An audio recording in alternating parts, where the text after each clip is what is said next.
So, hello mga tropa ko no? Magandang gabi sa inyong lahat. At kumusta na kayo? At welcome back na naman muli sa ating channel. Um, Ngayon mga tropa ko, ito na. Ibabahagi ko na sa inyo yung kaganapan kanina habang kami nasa SM, no? Kanina mga tropa ko, pagkatapos lamang ng 13 taon, nagkita na kami ng dati kong kaklase sa SM Marilao, si Algin. Kung mapapansin nyo, sobrang saya ko ngayon. Medyo pagod lang pero mamaya magpapahinga na. So, kanina mga tropa ko, habang kami nag-aabang sa loob ng SM Marilao, doon sa may food court, doon na kami nagkita. Tapos, doon na kami kumain sa Shakey's kanina.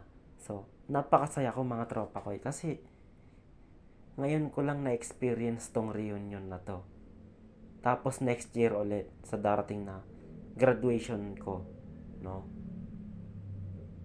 Sa darating na April 8 next year o baka mabago pa. So, hindi natin alam, no? So, malalaman din natin, no? So, next year baka doon tayo magba-vlog. Magkikita-kita pa naman tayo doon. So, i-upload natin yung video gabi na mga tropa ko, no?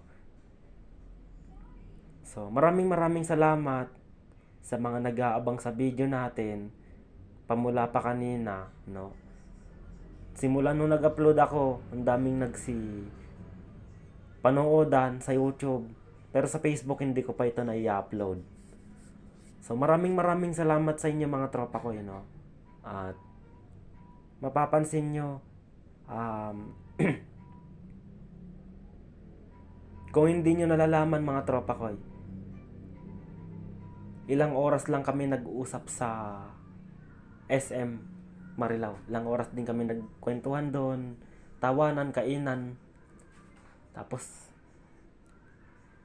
2 pizza pa yung nakain ko. So, masaya mga tropa ko. Pero, mas higit pa yon sa saya, no? Siyempre, 13 taon kayong hindi nagkita. Unang nagkakilala kayo 2014. So 2014 kami unang nagkakilala mga tropa ko. So thankful ako. Sabi ko kanina, thank you Lord, dahil sa 13 taon nagkita na naman po muli kami ni Algin. So yun lamang mga tropa ko, no? Upload na natin to at i-post na natin to.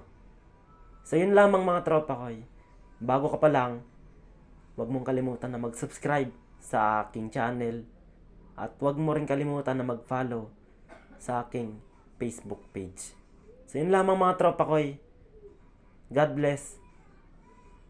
At vlog na lang ulit tayo sa ating channel at magkita-kita muli tayo.